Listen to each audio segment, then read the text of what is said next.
Mungkin kebanyakan dari kita saat ingin bersin dan batuk, refleks menggunakan tangan untuk menutupinya. Namun, cara ini belum sepenuhnya benar. Pasalnya, bisa saja virus dan bakteri kita kenali etika batuk dan bersin agar tidak menularkan penyakit. Pertama, saat Anda merasa ingin bersin dan batuk, segera ambil tisu untuk menutupi hidung dan mulut. Setelah itu, buang tisu tersebut.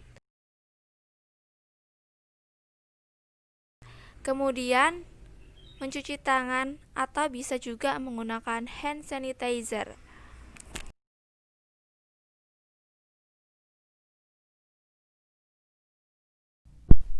Dan jangan lupa untuk memakai masker saat bepergian.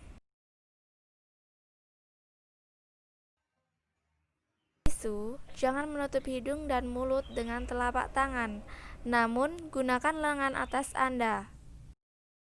Itulah sedikit pengetahuan akan etika bersin dan batuk yang perlu Anda lakukan agar penularan penyakit bisa dicegah.